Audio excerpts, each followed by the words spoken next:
Hello and welcome back to the channel. Welcome back to the State of Speed podcast. I am joined with my fellow members of Judgment Gaming, Terramaster, and Drake.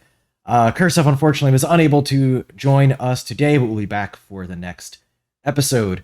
So that is your intro. I'm going to throw it over to our moderator, Drake, so we can dive right into today's topics. All right, once again, welcome back to the podcast. And yeah, no cursive, but we have Twilight. So, see, there you go. If you have anything to add, I will let you know. Konami gifted us with not just more to talk about, but they actually did something that made this format no longer stale. We are no longer in play moth forever. We got erratas and ban lists. We talked about the ban list last time. Yep. But now we got erratas too. So 6 skills got changed. So most of them in their functionality. One, I think, was just the wording. But Final Draw, Nightmare Sonic Blast, Spellproof Armor, Fusion Party, Union Combination, and Ritual Ceremony all got nerfs in the forms mostly of costs. Spellproof Armor does not protect effect monster machines anymore. So what do you guys think about overall on these? I would like to start out by first and foremost apologizing to Terramaster, because he loves fusion decks, and I feel like I am responsible for getting Fusion Party banned, so I'm sorry. Good job, clown. Yeah. Took a fusion deck, a fusion skill, and put it in a burn deck, and Konami was like, surely the fusion half is the problem. Yep, so I'm sorry. Other than that, I'll be real, and I don't know how you guys are going to feel about this, and I think, Drake, you actually might disagree, which is fine if you do. I hate it. I actually hate this so much. Except for Spellproof, because, like, honestly, that skill never should have been printed. Spoiler. But other than that, I actually think this is garbage. I hate this approach because none of these skills, except arguably Union Combination, was used in like any sort of decent deck other than Fusion Party and Dragoon Burn. But yeah, I was running it, and then Sofa Cord saw it and she started running it. But like, this was not a popular deck. These cards were not being used already, and Konami's. I get that maybe some of this was preemptive, but the idea of burn it all to the ground, I think, is a terrible, terrible approach. We need more good stuff, not more, well, there's a chance some of this might be good in the future, so burn it. And I realize I'm talking, the one exception was like Cyber Angels, I guess, with Ritual Ceremony. But even there, it feels like they wanted to nerf some of like the NPC generic skills because people weren't using the GX skills.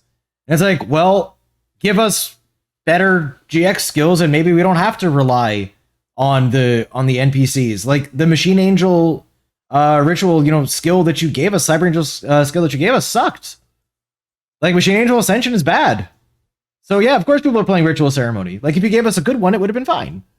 Yeah. I think they needed to do more in the way of like buffing bad skills than nerfing moderately playable to bad already skills into the ground. I hate that approach. I think it was absolutely the wrong way to do it. And I've talked enough. I'll let you guys weigh in. But yeah, awful. Okay, well, yeah, I think what they wanted to do was kind of bring everything, instead of kind of raising everything up to a certain higher power level of skill, they kind of took the opposite approach of bringing everything down to a lower power level of skill. And I think a lot of this is kind of what I said last time with the ban list, is that they want everything. This new team has a vision for Speed Duels, or the power level they want Speed Duels to currently be in GX era, right? And skills are a big part of that. So they took what they hadn't designed, which is pre-GX skills, and are bringing them down to the level of what they had designed, which, is, right. I think it's kind of like we want everything to be what we want it to be.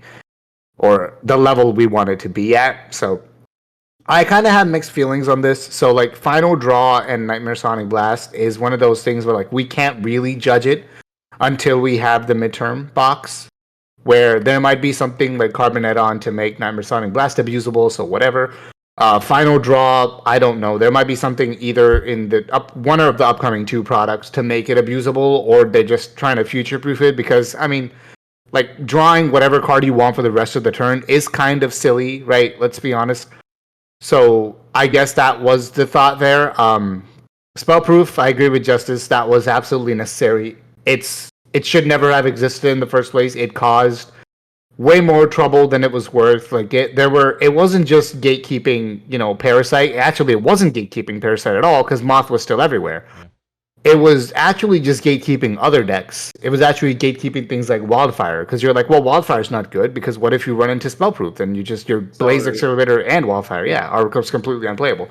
So you were randomly gatekeeping things like that, and especially if we get what I want, which is spell removal, Fisher, then now Spellproof is suddenly gatekeeping Fisher as well from being like a 3-of staple everywhere. Not necessarily, but like being played a lot, it's just silly. There's no need to gatekeep spell cards in general by having a skill like that. And then Fusion Party is just, I don't understand. Union Combination and Ritual Ceremony, I'm in agreement, Justice there. Like, Cyber Angels was a good deck, but it wasn't to the level of Moth where you needed to hit it. Neither was anything using Fusion Party. I mean, hit Zoma and Nightmare Wheel harder if you want, but the Dragoon part, the Fusion part, had nothing to do with that deck being, a top contender. And then Union Combination, again, Unions were wildly inconsistent, where if you draw Hanger Scramble, your win rate is high. If you don't draw either one of those, your win rate is quite low. So that's not something that needs a hit, in my opinion. But yeah. Yeah, so I don't actually hard disagree with you, Justice. I don't love this either. I do hate the approach, in fact, of nerfing 6 skills instead of buffing a few other skills. Mm-hmm. Like, make your GX skills better in the first place is the best thing, but they didn't do that. Yeah, except that they did give us Looking into the Future, though, because that one was fine, apparently. Oh yeah, generics, their favorite thing is they make those powerful, but the deck specific ones they nerfed. They put too many restrictions on the cards. Like, putting a couple of restrictions on the cards good. It makes them less abusable. But there are straight up GX skills with 4 restrictions. It's like, okay, so you made it unplayable. Thank you. Yeah. But I do think we got some good things out of these erratas, other than just the Spellproof Armor one, which had to happen, because having a Jinzo that is unaffected by spells is not fun. It's just not a fun way to play the game. Like, Floodgates, they thankfully haven't put many Floodgates into Speed Duels, and no one in any format wants to play against Floodgates. So that was a good thing to take away. I don't care that they hit it too hard or whatever. Yeah. The Fusion Party, the Ritual Ceremony, the Final Draw, those ones are a bit odd. We don't know what's in the next sets, but those all seem like, you just hit decks that were already down. If banlist Ritual Ceremony is more so what I mean. It wasn't. I don't think it was really going to do a whole lot in this meta. Maybe be a competitive deck, but it was. I don't think it was going to be oppressive in any means. But they hit it anyway. Union Combinations, another, I think, a good thing we got out of this. The skill makes sense now. You can actually summon the XYZ fusions with the card text. Yes, although it only fully makes sense if the part that was in parentheses outside of the official card text is still somehow included, because if they don't, it's still wrong. That's funny that they may have forgot to print it that you banish the materials on the card. I'm fairly certain, like, that's got to be what happened, right? Because they have the effect, the clarified effect, but the part that ties it together that makes it actually make sense is in parentheses above it, and it's like, that's my theory. Is they wrote the card text, they rewrote the card text, I guess. Yeah. They sent it to whoever does the card, physical printing of the cards. They have the cards physically printed. They're sealed in packs, and then they're like, wait a minute. Yeah. They watched our video on this channel, by the way. where we talk about what erratas are necessary. They're like, wait a minute, these JDG guys have a point. So yeah, I believe this story is 100% accurate. Yeah. You're welcome. All right, so I think about this for hours. I know we don't want to spend too much time on it, but I think basically our thoughts is Konami, you're crazy. Okay, move on. But so the next topic is the banlist meta. I personally have been having a lot of fun with this meta because there's more than 2-3 decks that are competitive, and there's a lot of options to explore. The deck building with the dueling style banlist is kind of cool, honestly. It kind of complicates. Should I play Breakers or DD Warrior Ladies? I know I want both, but I can't. So that rewards deck building. And what decks are you seeing, Tara, as performing well in the last month? Well, as god of banlist locals, I was hosting banlist locals before it was cool. By the way, I just want you to know that. So anybody else that's doing it needs to understand their place. Anyway, yeah. So I think when we started the format, everyone was kind of going with what they already knew, right? That's kind of how a new format always goes. People go with what's familiar. So everybody was like, "Oh, stall wasn't hit or wasn't hit hard enough." Right, because you still have your floodgates, you still have 2 nightmare wheels, you still have 1 Zoma. So they lost a few cards, but they were like, you can obviously like deal with that. And then relinquish was another thing where like, oh, now that's relinquish is stally, and you can get a loop going, you can absorb monsters, and you don't have to worry about parasite. That seems good. So that was kind of where it started, but then you kind of saw the big kind of like, hey, all these decks were being held back by all the toxic that was good pre-ban list, right? It was Moth, it was Stall Burn at full power, and it was like spellproof. So everything was like either floodgatey or didn't attack and won by alternate win conditions, which is dumb, and then or just punished you for playing face-up monsters because that in Yu-Gi-Oh that's not a thing you should do. You should play around that. So when that went away, you saw this crazy, like, now all of a sudden people are playing Raging Cat a lot more than before, even though that was played before as well.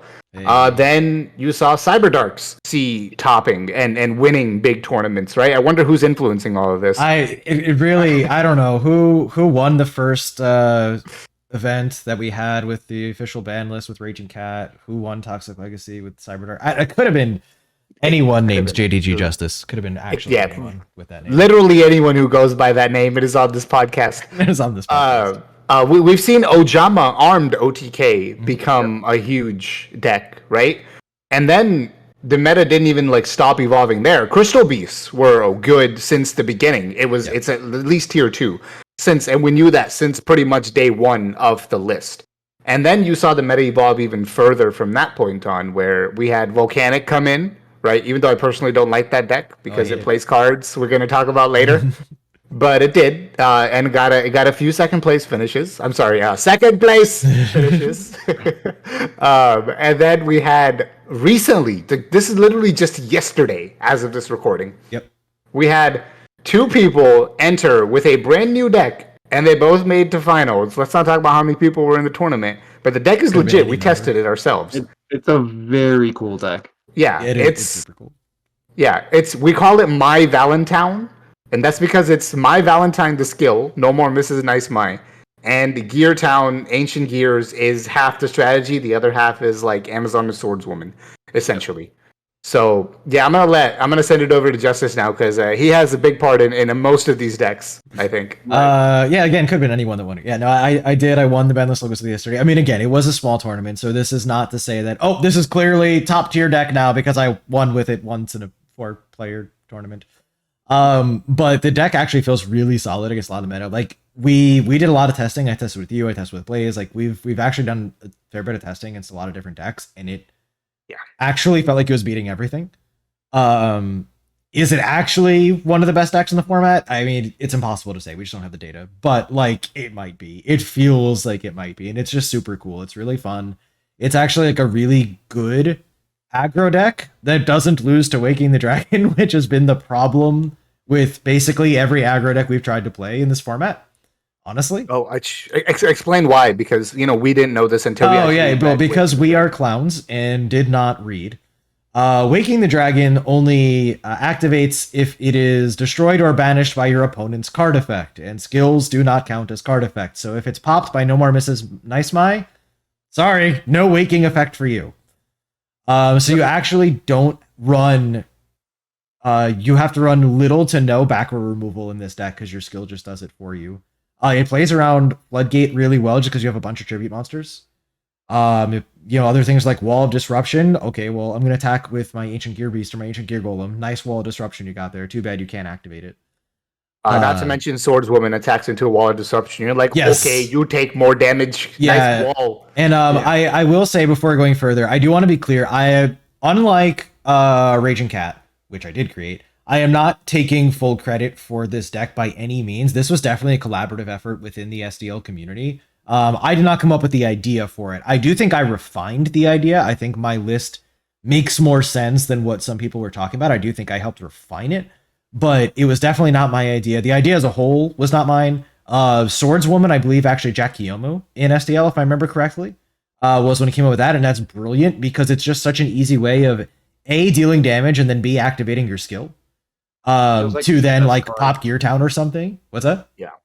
I was saying it feels like the best card with that skill. It's actually insane. Like, so I said, so the ideas themselves were not mine, but I do think I refined the list and I put a couple of cards in there that weren't being talked about that I think actually really help. But yeah, it's a really, really cool deck. So it just goes to show though that like even with only a few weeks left of this format, there is still actually at least one new deck to be discovered, and who knows, maybe there's others that like we haven't been thinking about. And yeah, that's really it. And I just think it speaks well to this format that it was not as solved as I think some people thought it was. Very early on, people were declaring that they knew exactly what the format was, and they've been proven wrong, and it's very cool. Yeah, I think this format is actually going to end unsolved just because of how close we are to a new set. So in a way, that's like it's disappointing. And I think Drake, you mentioned this earlier, so I'll let you go into. I won't steal what you said earlier. So just go emphasize on that point from what you said earlier. I think it's pretty obvious, but I would have liked to have gotten this ban list earlier. Yeah, because we were all done with Moth. Konami saw Moth is topping Hartford. That's about it. And the online events, it was the same thing over and over again. That was already topping before GX came out. So it would have been really cool to get this set or get this list earlier to explore this format more. This format, I think, is the best one we've had in Speed Duels, despite its flaws. Despite Stall being a little too strong, Floodgate being an annoying card. No one really wants to play against Wheels and Zomas. That's fair to think that. I think everyone pretty much agrees. Yeah. But the format overall is pretty open at the moment. Yes. I mean, we listed 10 decks. Like we didn't even mention Beatdown. Yeah, Beatdown's probably viable. Has potential, yeah. Dragoon, we've seen have some success at both the YCS and locals. Gaia is okay. And Unions with the ban list and errata have done okay. Right. They're not like that's what's great about this format is one, there's not a clear top deck, right? And I think for all of Speed Duels, there's been a clear one or two decks where like if you want to win, like seriously, you play one of these two decks. Everything else is you're just there to have fun. Right. And this is the first time where that's not the case, right? Like having seen, I think, 7 ban list tournaments now, maybe even 8. I lost count. That's how many it's been. I can't tell you that if you play this or this, then your chances of winning are much higher than if you play one of these decks, right? Right.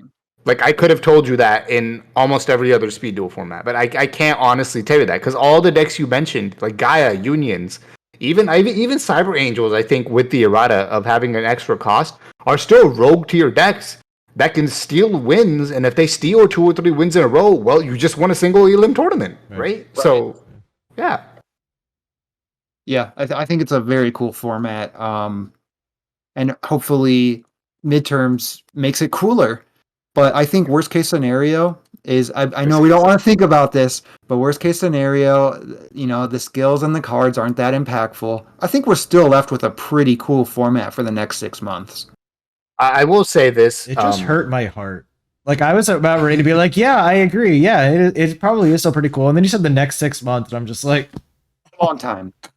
No, that's not gonna. To me, that's not gonna work. Like I really think because I really hopium here that because they've gone through these erratas and this list and everything, they're actually thinking about how the cards they had set out for the midterm box are going to impact competitive play. And you would hope that the people designing an entire Yu-Gi-Oh format know enough about Yu-Gi-Oh that if they're actually thinking about things, they can at least be half right. So yeah. I'll huff a little of that hopium with you, sure. Yeah, there you go. I'll take it. I mean, just a few good skills slip through, a few good singles. I'm happy. Yeah, exactly. Better than GX. That's all we ask.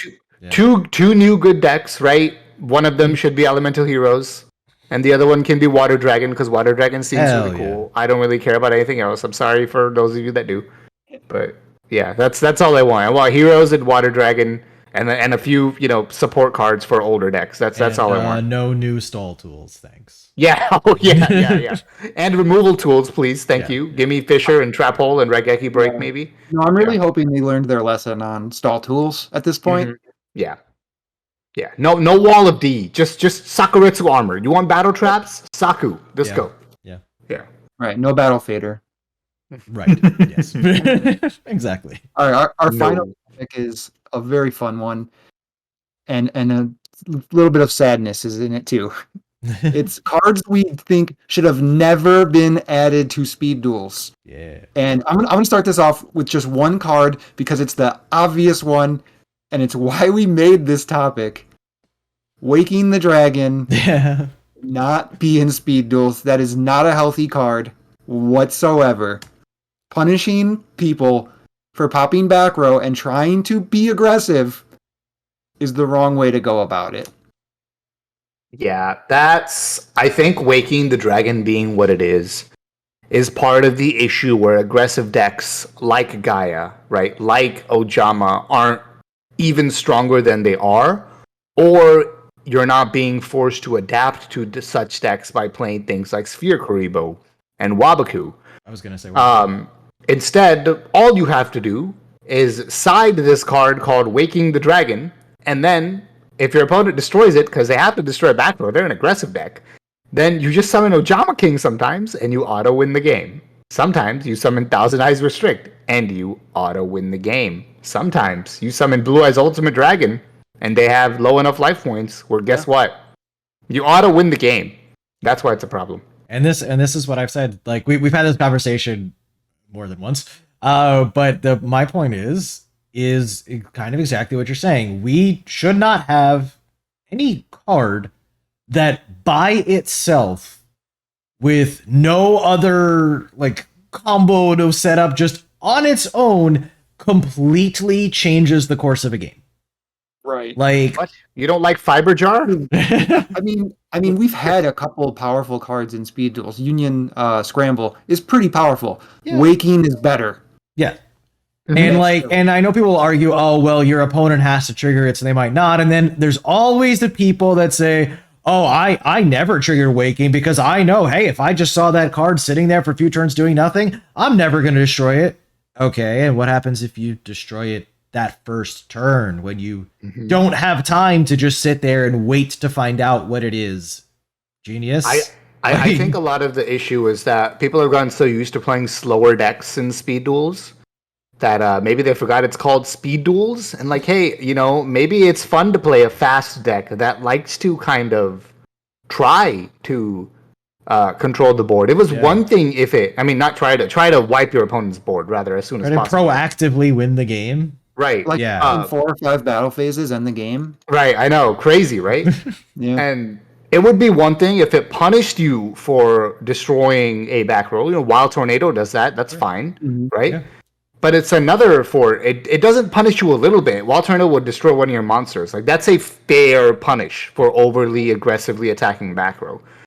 But to just completely be like, oh yeah, I summon Ojama King, so you can't summon monsters anymore. It's not. That's Especially not a with so punishment. few It's- decks on Book of Moon now, right because it yeah. being on a limit 3 list. So few decks are actually playing Book of Moon, which means, yeah, if you just turn 1, destroy Waking, they summon Ojama King, you're just like, Okay. well, I guess we're going to the next Whatever. game. This one's Yeah. over. Yeah, Nope. just one card. Like, all right, so this is funny too, right? We're not gonna also just for like people watching. We're not gonna take like this long on every single card in the list. Or maybe I don't. We're gonna try not to. don't think But like when we were testing, I am not sold on my Valentine yet. I don't know. Maybe it's long. When we were testing this before we were realizing the error of our ways, and we thought that Waking would activate, right? When Tara and I were testing, I tested against multiple decks, and I was winning like every single game until I hit Waking, and then I lost. And that's ridiculous. Like you were managing your resources correctly. You were making the correct play every turn. You were dominating the game. Yep. But then you just happened to hit this one card, and it was like, oh, it doesn't matter how well you played. Yeah. This game isn't skill based. Get sacked. Yep. So So that's Waking the is super dumb and never should have been included. Any one card that completely changes the game on its own is dumb and should not be in the format. So my next one, speaking of quick, we're done with it. Ojama King. We don't have to discuss it. That should Yeah. not be Yeah. in the format. No, for Anything sure. that blocks out your opponent from playing the game with a single card should not be in the format. Yeah, it's in a by the way, format Speed Duel has 3 monster zones. I don't know if Konami's aware of that, but just so you know, we only got 3. Yeah. I think the Ojama Knight was cute, and they should have stopped there. Mhm. Yeah. See and the thing with King is that most of these cards, at least on my list, are pre-GX team. Ojama King was a mistake by the GX team. Yeah. So I'm like, that's you gotta do something about that. You gotta ban that. I don't know. Okay. Yeah, I think other than King, I think every card on my list was pre-GX. Yeah. Yeah.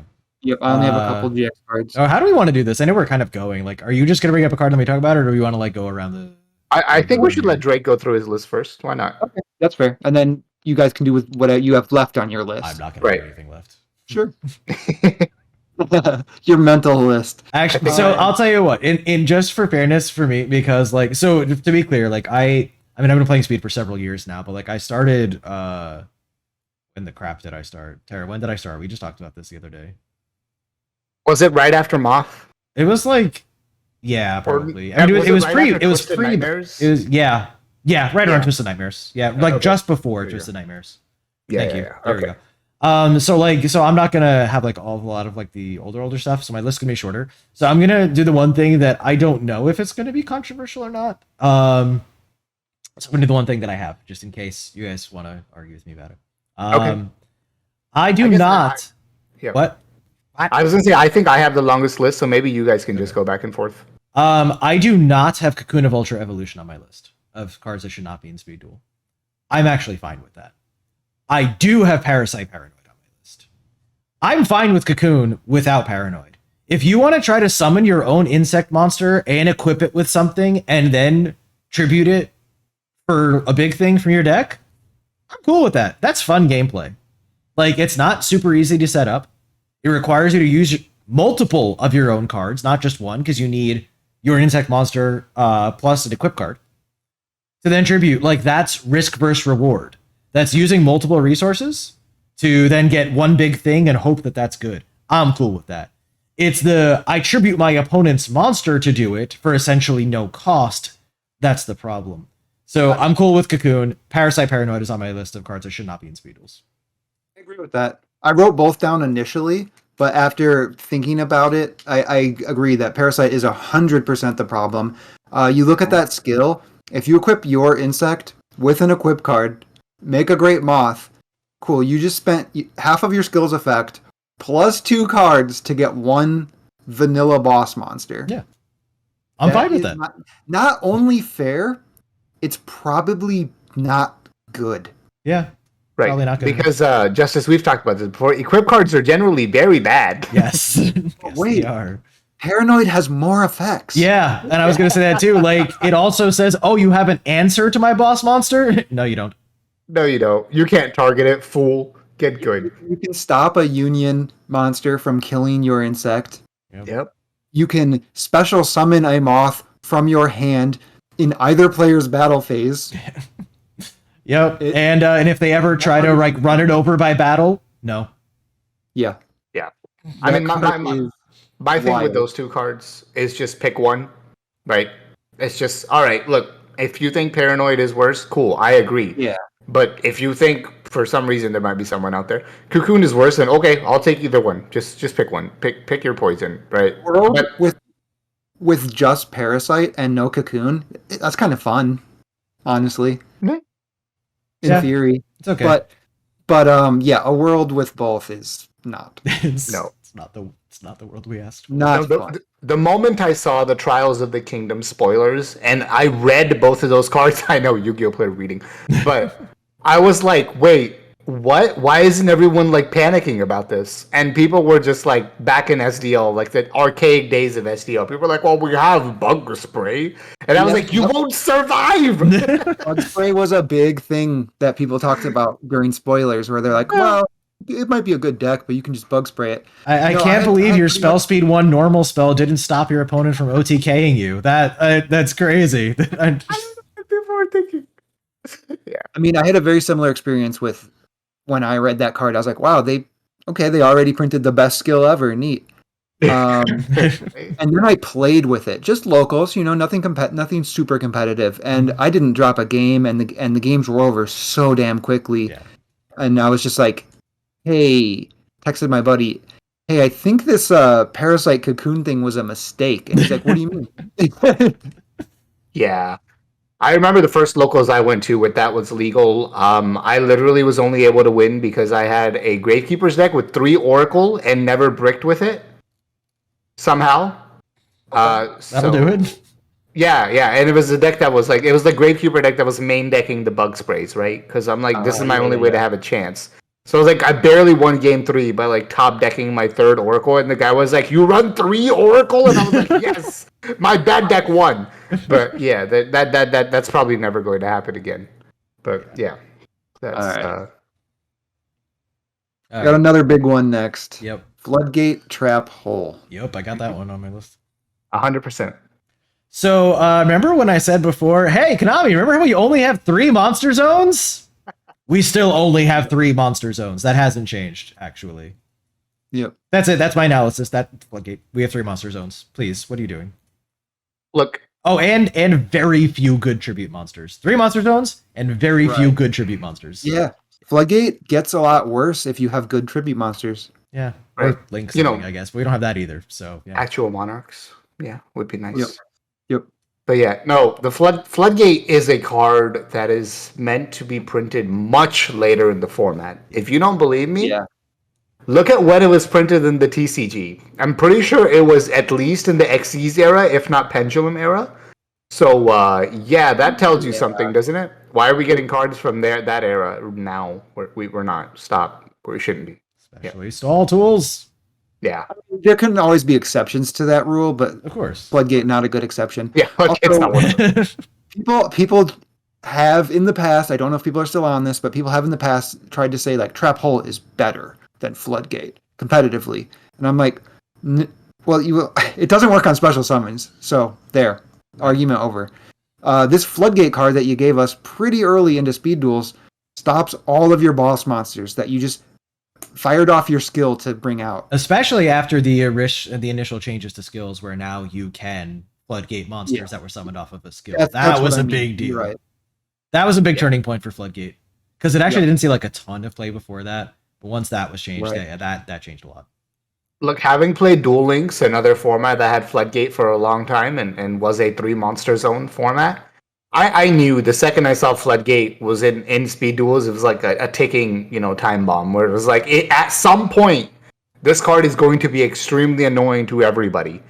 And it's another one, I think this is going to be a common theme on this list here, where it's another one where like they could have just given us removal instead, and it would have been much better.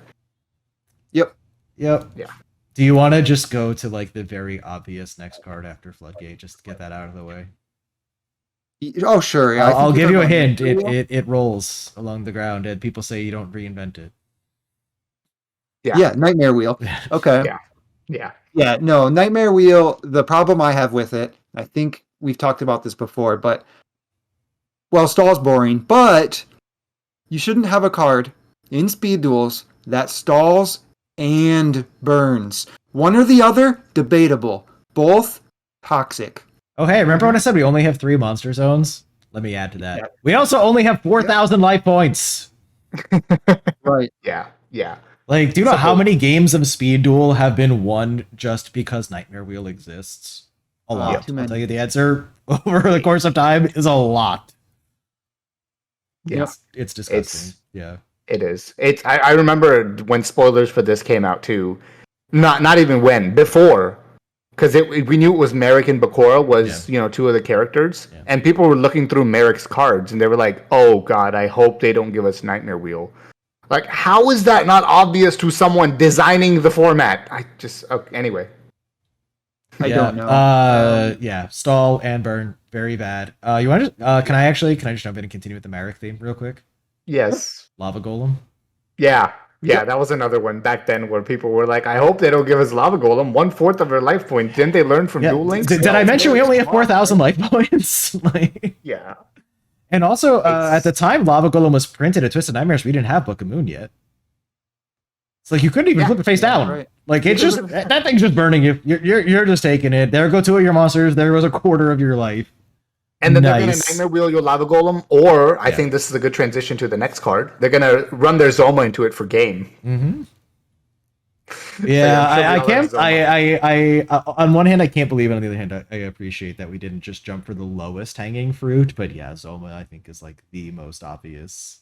My list was originally alphabetical, so Yeah, I start. Well, I have my skills alphabetically. Even my notes. yeah, Zoma is probably the most obvious after waking, and I say after waking, which sounds weird to some people listening, but yeah, Zoma is too much damage in a 4,000 life point period. Did we That's mention really we only have 4,000 life? Yeah. everything else about the card is fine. It comes out in defense mode. Sure. That's fine. You get a monster if you end phase it. You get a monster attacker on your turn. Cool. Nice card design. Yeah. Oh, but it burns for like half your life. Yeah. Or more. Or more. It can do more. Yeah, and if you ever successfully summon a Lava Golem and run a Zoma into it, I guess you win. All right. Yeah. So And its 1800 attack is actually really relevant. Less for... It's funny how relevant its 1800 attack is, like, not just for attacking and trying to do damage by attacking, but because it's 1800, it means you can actually run into bigger things without losing from battle damage. Like, Zoma can attack Perfect Ultimate Great Moth. The Zoma player takes 1700. The Great Moth player is probably dead because they just took 3500. So, like, that 1800 attack stat is really relevant. Like, Zoma would actually be still a problem, but less insane if it had, like, a low attack stat. So, like, if you wanted to attack into a high attack monster, you at least had to take a ton of battle damage first. But no, 1800. Yeah. Okay. I honestly feel like with Twisted Nightmares, a lot of it was just like, sitting down at midnight was like, hey, this card seems cool. This was Merrick. This was Bakura. Yeah. Like, I don't know. Like, it's hard for me to imagine someone who understands Yu-Gi-Oh! And putting effort into it would still come up with this list. So, yeah. Agreed. Yeah.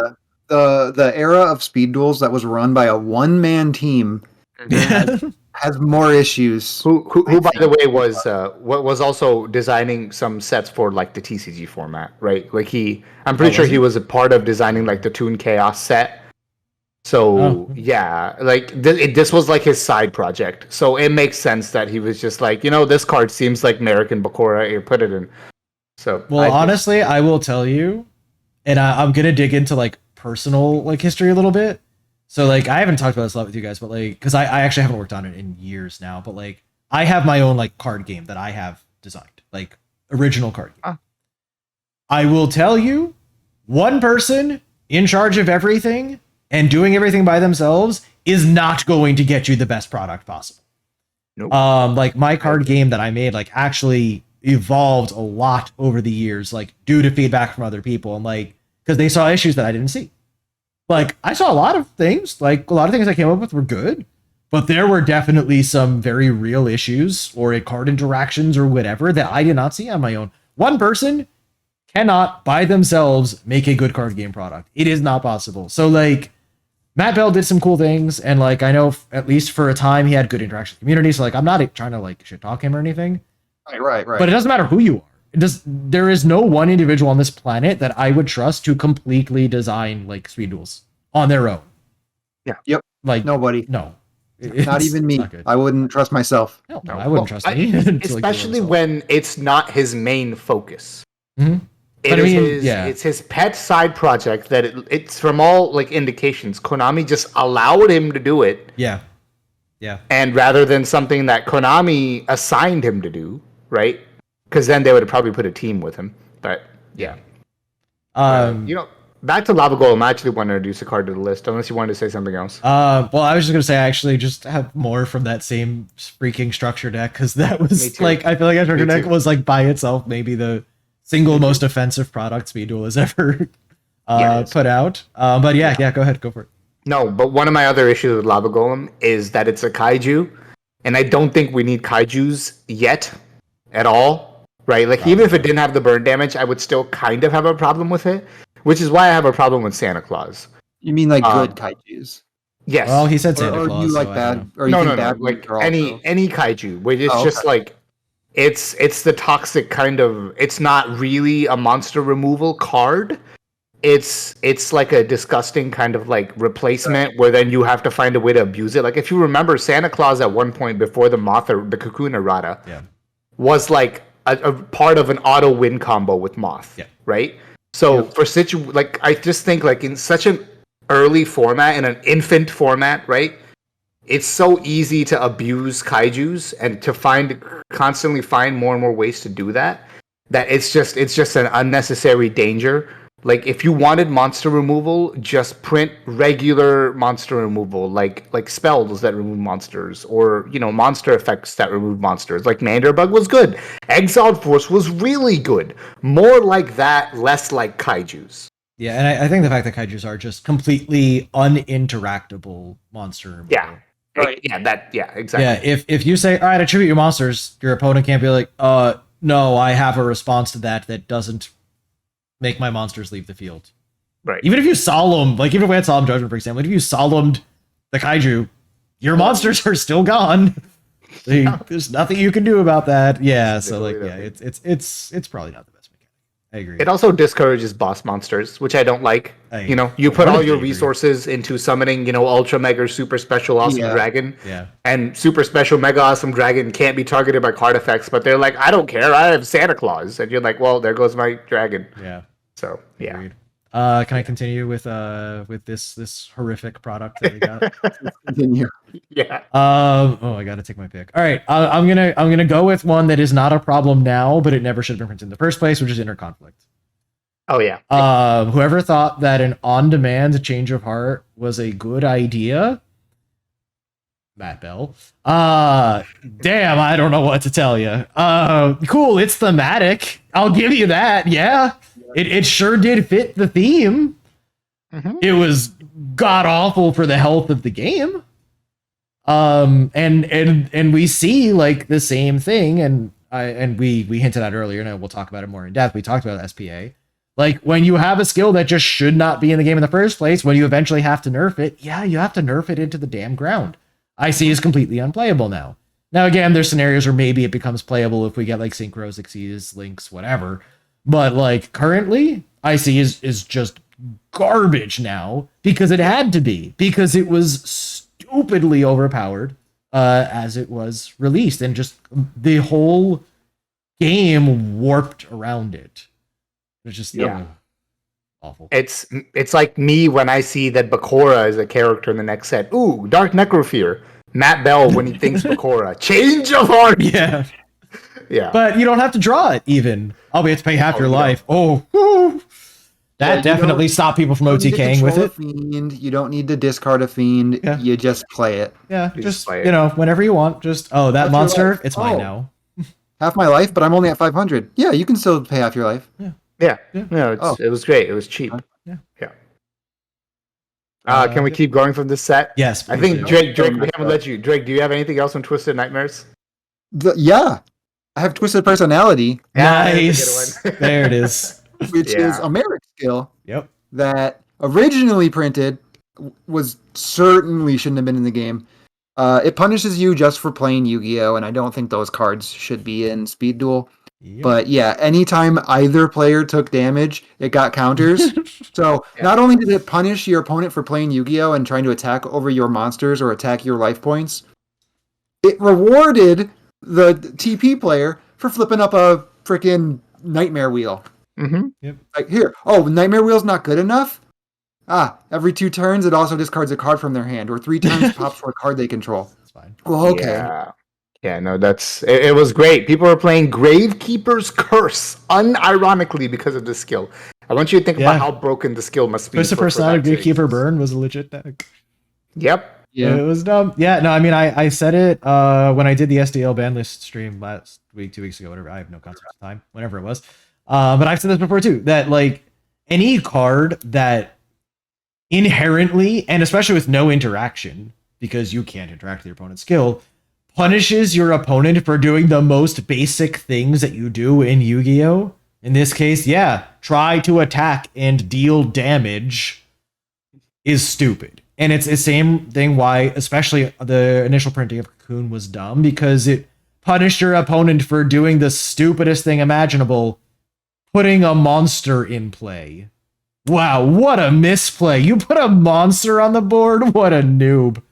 Yeah, you should just play stall. So it's just like, yeah, the card designs that say for doing the most basic things in the game, you get punished. Stupid. And honestly, can I talk about yeah, a lot of the issues with the cards we've been pointing out is that they have something in common, which to quote unquote play around them, you have to play very slow, very set pass, very stally, and that's why Speed Duels has become what it has because of these problem cards that in order to not just lose to them immediately, you have to play as slowly as possible. Yep. Right. And that is not something that should be encouraged. And I will say too, like unlike IC, I actually still think that current design of TP is a problem. It may not be as oppressive, but like it's a problem. There's the design of the card is bad, and it's right. It's no good. It should not. Even now, it shouldn't be in the game. I think the errata was backwards. Yeah, that every time you take damage.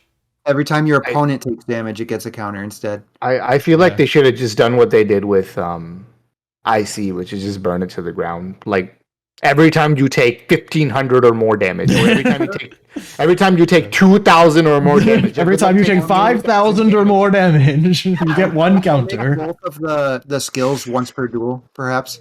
Yeah, something like that. For sure. That would be fine too. But yeah, I mean, I like your idea, Drake. Even if you don't want to like kill it, yeah. I mean, it fits Marek too, right? Like that dude was like for sure a sadist. Like he loved inflicting pain on people. So yeah, whenever you deal damage, so that it rewards you for actually being proactive. Hey, let's make it battle damage specifically. Sure. Oh yeah. Battle damage. Okay. For sure.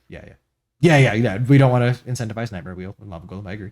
Yeah, exactly. Yeah. Cool. Anytime you deal battle damage, yeah, for sure. Like I'm down. Easy. Well, like the current design where it's all right, like let's say for volcanics, right, which we talked about. All right, you summon rockets, 1900. Okay, even if you have no back row, and like, all right, what's my easiest like answer to volcanic rocket? Oh, I have a cyber dragon. Sweet, I can beat over that thing.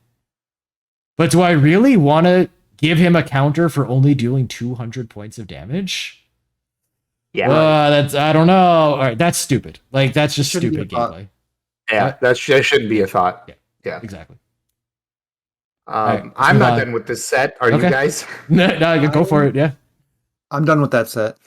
Okay, Justice, are you? I think so. All right. Well, I have one that is illusionist, faceless. Mage. Oh no, I do. I couldn't remember. Oh, was that Match Millennium? Oh, big yes, it was a Match Millennium. Right. Yes, I do have that on my list as well. Yes, agreed. Yeah. So look, an infinite loop, or the potential of an infinite loop, which potentially includes a stall monster, Thousand Eyes Restrict, should not exist.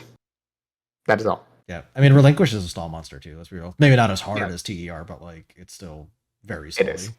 Yeah, but that, especially after Thousand Eyes Restrict, not Thousand Eyes, Thousand Eyes Spell gives you easy access to summon either one of those, Mhm. and then all you have to do is either draw the Faceless Mage or Foolish Burial it. It shouldn't exist. Just destroy it 3 times in 1 turn, bro. Are you just not good enough to do that? Right? Yeah, you're just not good enough to do that. Yeah. Or just force everyone to play DD Crow. Yeah, it's great. Yeah, no. With our 6-card side deck, sure. Sounds fine. Right. Yeah, it shouldn't. Infinite loops, the potential it's too early in the format. If you printed this in the middle of 5D's era, then maybe it's fine. But Right. it's definitely not 2 years ago. Yeah. So Hard Yeah. to agree. all right. I still have one more from this set. Oh my god. Okay. Actually, 2 more. One of them is a future-proof issue. Actually, both are. Okay. So let's start with the skill, Shadow Reborn. Okay. Yeah. Someday it is going to be a big problem. It's not today. It's definitely not tomorrow because we don't get new cards tomorrow. But one of these days, it's going to be like, oh my god, if you can just reborn a monster, this makes this combo go from like good to silly. Yeah. I could see it for sure. Like I said, we don't have anything right now, but yeah, I mean, just the same way, right? Like Change of Heart on demand, broken, Monster Reborn on demand. Yeah, that I could definitely see that being a problem at some point. Yeah. At some point, there's going to be something, and like I think Drake said that they're like synchro error, right? Like when we're summoning multiple synchro monsters per turn, it's going to be only going to be 2. Let's face it, right? Yeah. Because you 3 monster zones. So maybe you don't get to summon 2 extremely good synchro monsters per turn without having access to a monster reborn. However, once you do have that, you can combo off much more in a way that lets you summon 2 better synchro monsters plus maybe like draw 2 cards or something like that, right? Mhm. Because cards like that do exist. So like that is where like it's going to just get like you're going to be like, "Uh-oh, why did we ever print this?" Yeah. Okay. I see it. Yeah. All right. What was the other one? A future-proof card again is Allure of Darkness, where again this is not a problem right now, but if you remember TCG, Allure was limited for a long time, and Yeah. there's a reason for that. If we ever get a very strong dark combo deck, Allure is going to be a huge issue because it's going to make that deck way too consistent, in my opinion. Yeah. 20 cards, yeah. Yeah, exactly. Yeah. As you said, like we don't have anything right now. I guess unfortunately I don't have to tell people anymore because now no one's trying. But Dragoon Turbo was always bad. So like yeah, even when we had something that looked like it could have been a potential like dark combo deck, it just wasn't good enough. But yeah, no, I agree. When something was like limited in TCG for a long time, you have to wonder about it. Like now at 2, but still, yeah. And the GX team knows this because they already put it on the list, Right when it wasn't even not used for being anything. an issue. Yeah. So that's good. At least they're aware. Yeah, everyone knows. But okay, I think I'm finally done with Matcha Millennium / Twisted Nightmares. But yeah, that set has a lot of issues. Okay. It's a lot of issues. Yeah. Drake, it's been a while since you introduced one. You want to do your next one? I have a real quick one. It's a legacy one. Hasn't seen play in years. Mask of the Accursed. It is essentially a worse Nightmare Wheel because it's a equip spell instead of a continuous trap. It does the exact same card text. Yeah. Yeah. It burns and it stalls. It was a problem at the time, and then better cards got printed, and then Nightmare Wheel got printed, and you're like, well, why would I play this worse one? But still shouldn't have been printed. Yep. Yep. I remember at the time everybody was mad about it. Like, why are you giving us a spellbinding circle that burns? Yep. So yeah. It started with, you're right, exactly. It started with spellbinding, which was like, which spellbinding by itself is fine because because it's not as good as Nightmare Wheel, not just because of the burn, but because it's actually harder to get it off of the field. True. I think so. Like just locking up one of your zones is like okay. I'm okay. No, honestly, I have to disagree. I think the approach of starting with spellbinding was just incorrect. I think that start should have been like Wabaku. Do more temporary protection if you want to go the stall protection route, and do less of this permanent stuff. Right. I will give you this as a consideration, and it's not a consideration for competitive play; it's just a consideration for product. Mm-hmm. Spellbinding Circle was a pretty like iconic early Yugi card. Like very much associated with him. So like early on trying to sell a new product, I think there actually is some logic there. I don't know. Something to think I about. could have seen magical hats instead, which we didn't get until much later Yeah. as the thing Sure, I there. guess, but So anyway. yeah, I actually I have would rather have another mirror force. All right. hard disagree on that. Yeah, no, that was half joking. Okay. I actually have another older one too. Something that's been around for a long time. Hasn't really seen. I don't know if it's ever been like really good. There's been times where it's been okay. But I think it's terrible design. And it's viral despair Yes. or Viral infection. viral infection. Sorry. Despair of the Dex name. Yeah, despair of the dark. Yeah. Viral infection. So we have 20 card decks for the most part. I do not need a skill that encourages playing for deck out. Sorry. Nope. No. And again, it's a future proofing issue because the further we go on, yeah, because surely Yu-Gi-Oh just has no cards that benefit from being in the graveyard, right? That's never going to be an issue for sure. Graveyard is bad. You would be afraid of going there. Discard Necro Gardener to make the only card in your hand Bubble Man. Cool. So you get to thin your opponent's deck, which is your goal, and you put a stall card in the graveyard. You're like, sweet. Yeah, might as well draw two while I'm here. Yeah. No, yeah, I think viral infection is just dumb design for speed duels. Like we have such a small deck size that like I get the idea as well. You have to discard, but like again, it's more of a future proofing issue. It's nothing that's great right now, but it can get there, and I don't want to see that get there. I could honestly see that getting errated, and I think it's an easy fix. You just say something like 3 times a duel or something. Yeah, something. Twice. And I do want to point out that I think Konami is also aware of a lot of these skills we're pointing out, even the ones that haven't been errated already, like viral. Is if you remember the skill errata little blog post that they did say that this isn't the last one, right? Which was good to see for sure. Yeah. So things like Shadow Reborn and viral infection, I would expect to be on the chopping block at some point. So yeah, maybe before Shadow Riders even. Yeah, maybe. We can hope. I only actually have one card left on my list that hasn't been talked about yet, so can I throw it out there and then we can go through whatever else has been talked about from you guys? Yeah. Because I said I knew my list would probably be a little bit shorter than yours would. So the last one that I have on my list, and like it's possible I forgot about something also, which we've all talked about, is Golden Ladybug. Yep. Speaking of twisted personality, you know what enables that really well? When you're just gaining 500 life every turn, or maybe 1,000, like, and then you're playing stall tools, and your opponent can't get through, and then you have like advanced format life points, just because your opponent can't do anything about it, and then you're free to pay the life points however you want for Volcanic Shell or whatever else it is, and it doesn't even matter because you're just getting those life points right back. But hey, I'm getting counters on my twisted personality. This is great. It's a dumb stall tool that we don't need. No, it's and the wheel ladybug combo is like the worst thing on earth because whether it's as a player or as a host, I can tell you this because even sitting there watching someone gain 500 and then inflict 500 burn damage and then pass, and then opponent tries to do something but they're stopped by floodgate trap hole, and then they pass, and then the same thing happens on the other end where they just do 500 pass, and I'm just like, this is horrible. You can't watch this, let alone be on the other side of playing it. Like it's. I can confirm this both as a player and as a tournament organizer / tournament streamer. Yes, just miserable. It just makes for a bad experience. But yeah, I'll let you finish your list first because I think I'll have a couple that you probably don't.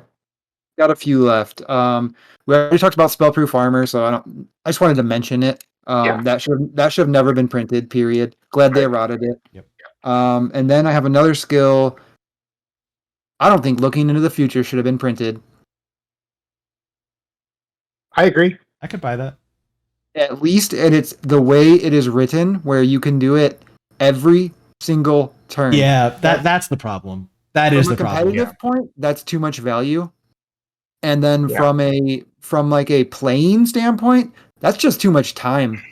I don't care if you can resolve it in 5 seconds every time. It's every turn you're adding 5 seconds to your turn. Over and over and over again. It's boring.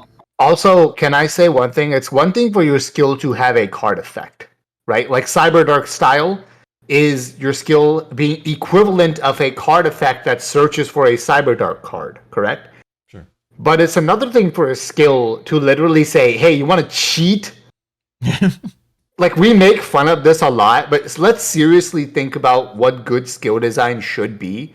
And it should be equal to a good supplemental card effect for your deck. Like an right? e-call. Right, like e-call. What it should not be is literally breaking the rules of the game in order to let you do something you could never, almost never ordinarily be able to do. Yeah, I agree. It some of the exciting skills in like speed are allowing deck types that couldn't exist before to exist. Yes. So allowing you to like break cards, in a way, like Perfect Ultimate Great Moth was obviously never playable in TCG. So like at first, if you could do it in say a little bit more of a fair way, oh wow, Moth is playable, that's cool.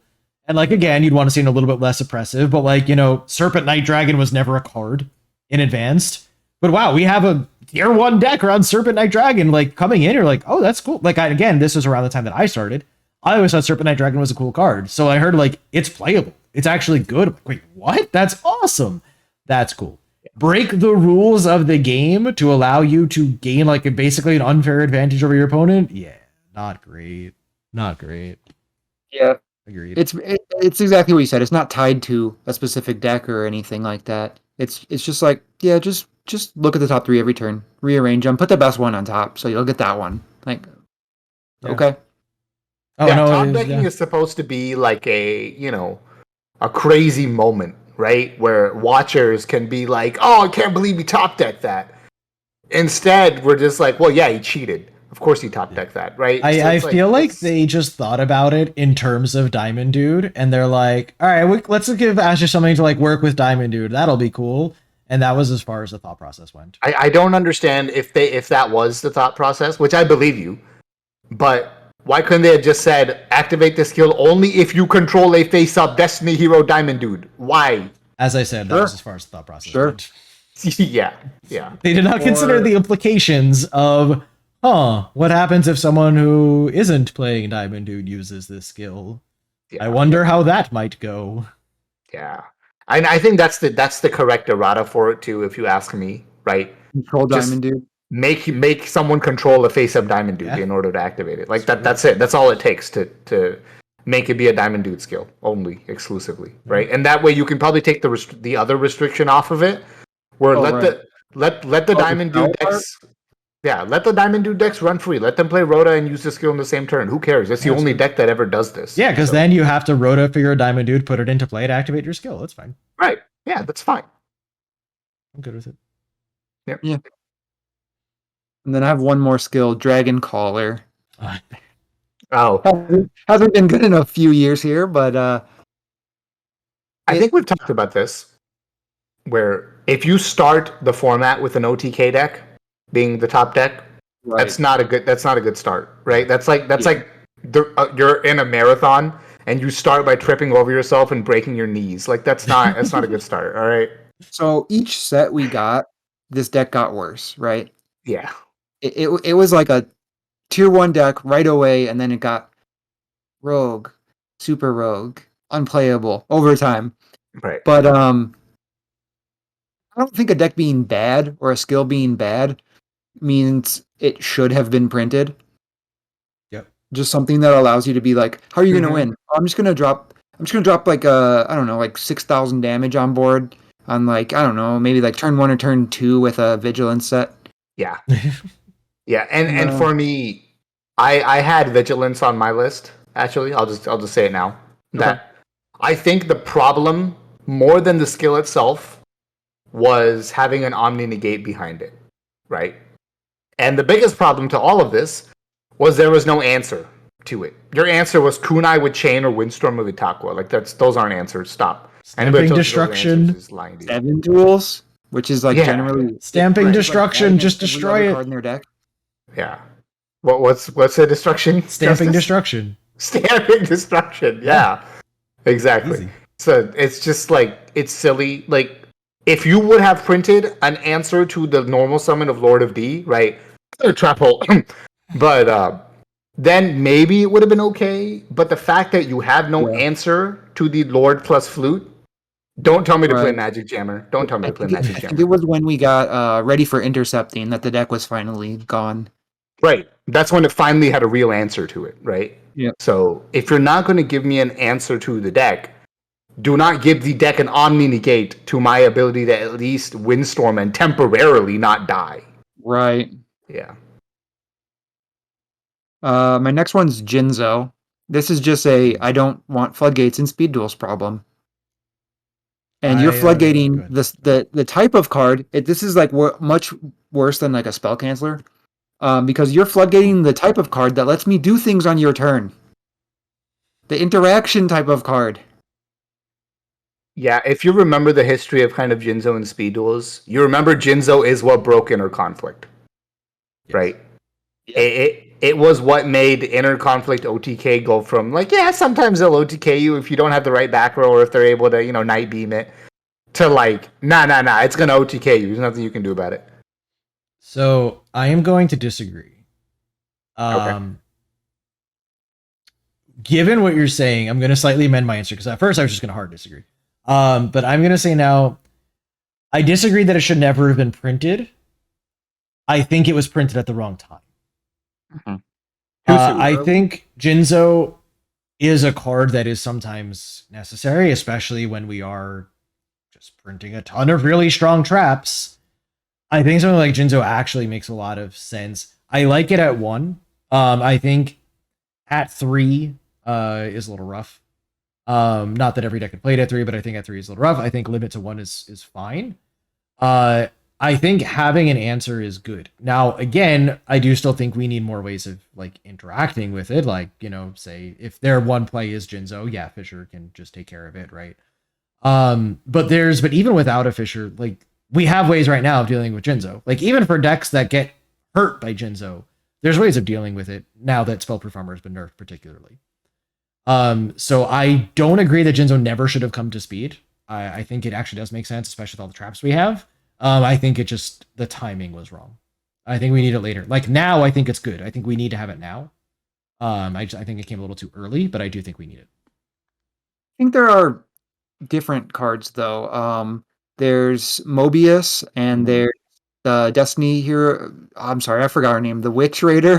Which Vision Hero? Vision Hero Witch Raider. Yeah. Witch Raider. I think there's other options than I agree. Yeah, there were better things that do what Jinzo does without being as oppressive, especially the spellproof Shinzo, which we had to deal with for a long time. Yeah, again, but yeah. Like if I drop a Mobius, like not even talking about Waking being in the format, if I drop a Mobius, you can still play your Floodgate. You can still play your Wabaku. Jinzo's just like, no, you don't get to do anything. So yeah, I mean, could a card like Jinzo be fair in Speed Duels eventually? Yeah, you're probably right. Especially like by the time we get like Synchros, I don't think Jinzo's going to be a problem. But I think for now, something along the lines of Mobius Traps done, something like that. Yeah, right. I mean, I think cards like that be healthier, but I said this is just where I am going to disagree with you. I think now is the right time for Jinzo. I think when we got it was too early, but I think current format now Jinzo makes sense, and I think it's actually fine. The issue is Jinzo a lot of times makes sense only because the other cards we have that we agree we shouldn't have. So if you didn't have any of those cards, then Jinzo probably wouldn't make sense to do yet. Yeah. Right? Like it's a weird kind of like, well, you need Jinzo because of Nightmare Wheel. But if there is no Nightmare Wheel or Floodgate Trap Hole, you don't really need Jinzo, right? So it's, I don't know. But that's the thing, we're kind of talking about like each individual card in a vacuum, right? Right. So like if we design our entire format differently, like if we suddenly take control of the card pool, then yeah, maybe Jinzo's not necessary. But like just if everything else is the same, I think we do take Jinzo. Right, you're saying Zoma's still around, Nightmare Wheel's still around, Floodgate's still around. Yep. Jinzo's Waking is still around, which would be the problem with something like Mobius, right? Like yes. So right. Yeah. Then Jinzo is absolutely necessary. Sure. Okay. Couple left. Union Scramble. Oh, that's what I didn't think of. Yeah. I was debating should I put this or not. It's a deck specific card. It is a +3. Yes. And then with the skill, it's actually more than a +3. Yeah. Well, because you're putting the material back in the grave I was potentially. gonna say it's a +3 if you count the graveyard effect, because it's Well, You're- yeah. Well, I think what Drake is saying is like, or maybe I'm No, misinterpreting. I was saying like I'm saying you're getting the I'm saying there is monsters, but then you're also able to use those monsters again right. because Oh, you gotcha. scramble. Oh, yeah. Oh, Yeah. that makes Yeah, sense. Yeah, if you don't fuse with them yeah, and they go to the graveyard, yeah. they're still a resource. Yep. So it's at least a +3 if you get the special summon 3 effect and the banish to add 1 to hand effect. That's a +3 right there. Mhm. Yeah. But those monsters on the field can also be used for Yeah. additional fusions. Future value, not even That's, stat. that is yeah. just insane value. Mm-hmm. Yeah, I mean, would unions have been playable without it? Okay, probably not. But Well, like, I think unions could have gotten a more balanced tool, right? Like if you look through all the union support right now, I'm sure something exists that's good for them in as far as like quick play spell or trap card, but not quite this absurd. I think there are some. I couldn't say off the top of my head. I think there are. we'd have to ask Ursus. Some. I will say though, like this is where I think a mistake was made on the ban list. They hit Hanger and Scramble was the better hit for sure. Mhm. I like Hanger But- could have stayed at 3 and like put Scramble at 2 or something. Yeah. Or 1 even. One. I think it's just a Konami thing where they love to hit consistency. So they'll hit the Rotas, they'll hit the Allures, they'll hit the Scrambles and the Metaverses, but they'll let the power card just chill at 3 Right. for a while, unless they see it still being a problem. But yeah, I completely agree that Scramble was the one that should have been on the list, not Yep. Hanger. I will say we probably want to get through this soon if we're kind of right up against time here. Was there anything else we wanted to talk about real quick? 2 cards. Okay, go for it. Um, Lightning round, go. And you guys might disagree with these, and that's fine. That's why I saved them for last. Straight Flush, I don't think should be in the format. Okay. It's another thing you can argue like Jinzo, where it's like, well, because there's all these set 3 decks, we should have Straight Flush to punish that. Okay, sure. But it's also a dumb 3-for-1 that punishes you for playing Yu-Gi-Oh! I disagree with that. I think straight flush is either a clown gimmick or it's a counter to the specific meta we're in. So I think it's fine. It's also something that can be played around. That it actually can be played around. Unlike some of the just play around it. True. You actually Just can play play it. around straight flush. Let's play around it. So like I get what you're saying. Like, and yeah, it could just be like a straight +2 or whatever and like wipe Yeah. their back row. Like I get that. It's definitely better in speed than it was like in advanced, of course, because there they need to have 5 back row set here, they only need 3. Right. But yeah, I'm with her on this. Like I get where you're coming from. I don't think it's without logic, but I can't agree. Like it's usually not even that good, honestly. Like it's yeah, and once you see it once, like you can play around it from there. So it's iffy. And then sometimes it just hits waking. All right, what's your last card? My last card is maybe even worse, but I don't like it. Absorbing Jar. Oh, This what? man just wants to play his back row in peace. No. This one has a little bit different logic. Okay, Because go for it. this, you get no main phase 2. So if I attack Sure. into an Absorbing Jar, you just popped all my sets and get to go off. Mm-hmm. No, I can see it because Yeah. it's what made Cyber Angel OTK possible, right? So I will agree. The lack of main phase 2 definitely matters here. agreed.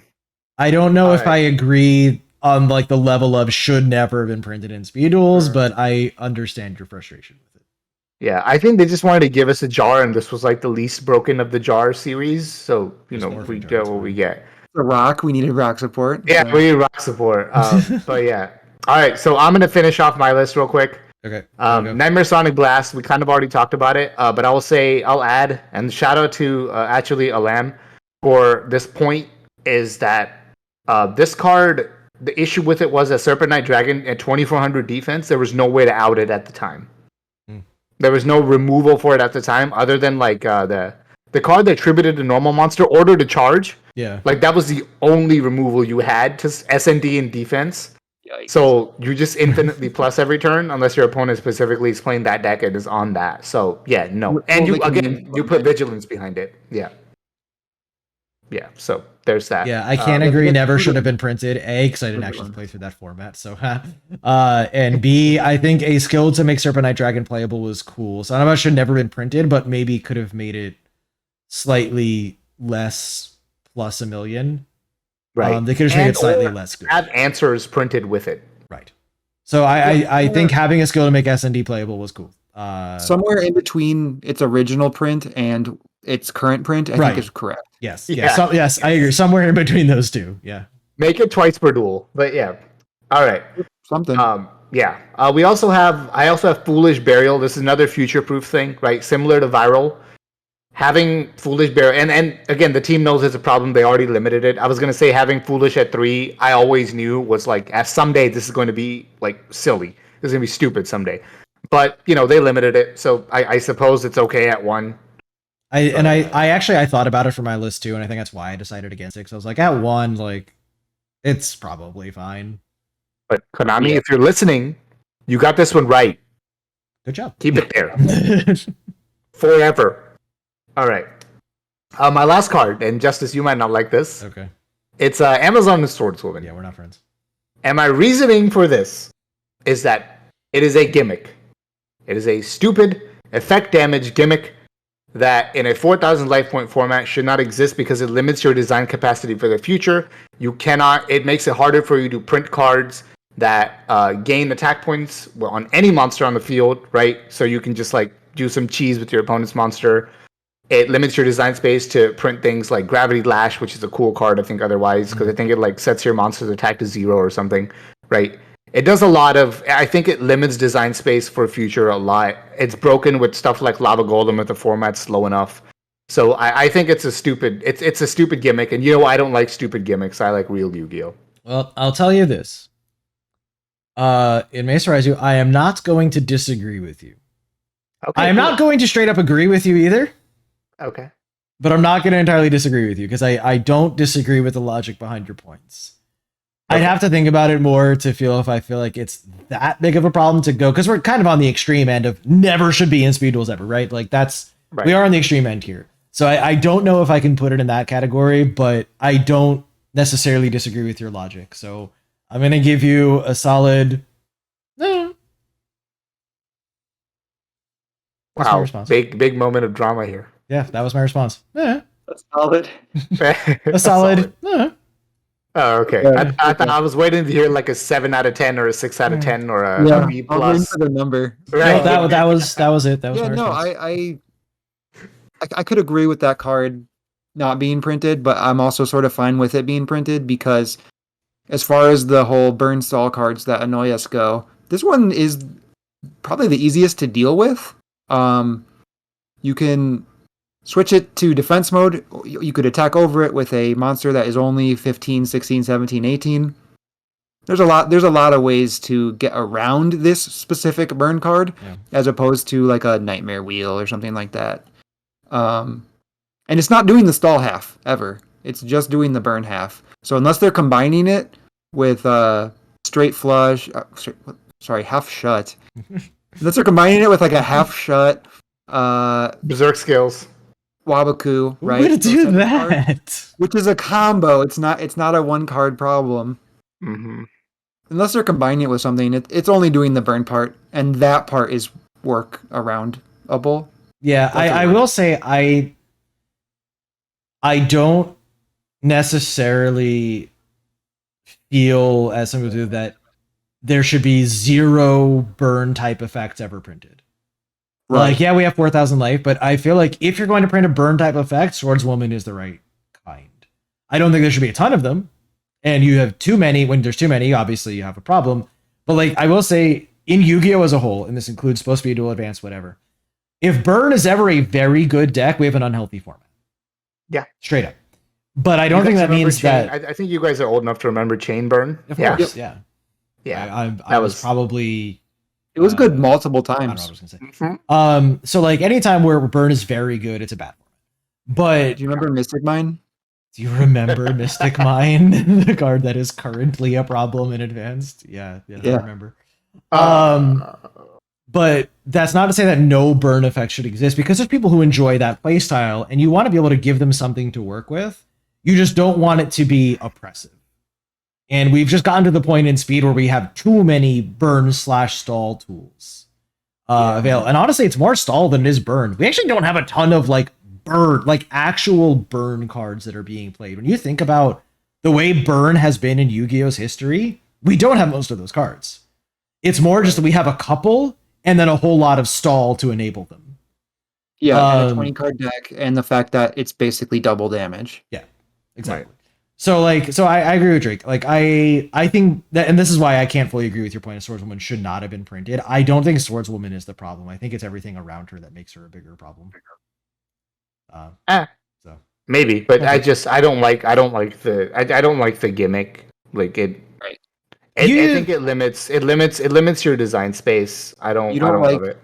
I don't like Swordswoman. I don't like Absorbing Jar. Yeah, like, and I'm still going to disagree with you there. I think some amount of gimmick is actually good because you have to appeal to different kinds of players.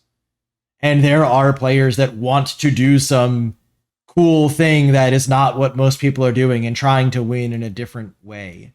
Not every deck can, because like I don't want every deck to boil down to basically doing the same thing but with a different flavor.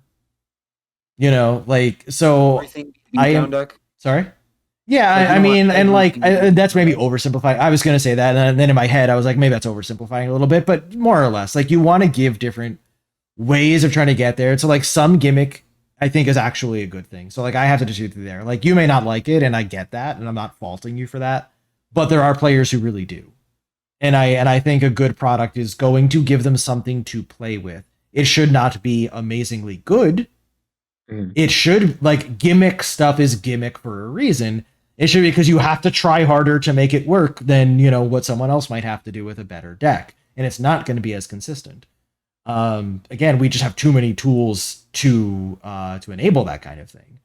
But yeah. I will say that I think some amount of gimmicky stuff, some different ways of trying to play the game, I think are actually important. Speaking of having too many tools, I would like to once again congratulate you on causing No More Mrs. Nice Might to be the next errata. Yep. We'll see how that goes. Twice per duel? No. Yeah. Oh my god. You know it, or you know, discard your hand, to destroy a spell trap on the field. No. Their new favorite thing is put one card in your hand on the bottom of your deck, bottom it. Yeah, that'll. Well, all right. Well, you know, the deck will have had a nice couple weeks of being playable, and that'll be it. Right. All right. I think that's gonna wrap us up for today, right? That was all the cards. That's it. All right. Cool. Yeah. So I think we went a little longer than we expected to, but hopefully you all enjoyed it. Hopefully it was a fun conversation. Definitely would like to hear what you all think. What are some cards you think should not have been included in Speed Duels ever? Do you disagree with any of the ones that we included? Do you think we're crazy? It's possible. We might be. You never know. Probably missed something, and I actually am curious what we missed. So I'm sure we did. I'm sure we did. So for sure, let us know in the comments. What do you think should not have been included in Speed Duels? That will do it for us today. Drake, Terramaster, as always, a pleasure speaking with you, gentlemen. Thank you for being here. And yeah, that'll wrap us up. So until next time, as always, my friends, be good to yourselves. Be good to each other. Good luck in all of your games, and we will see you soon.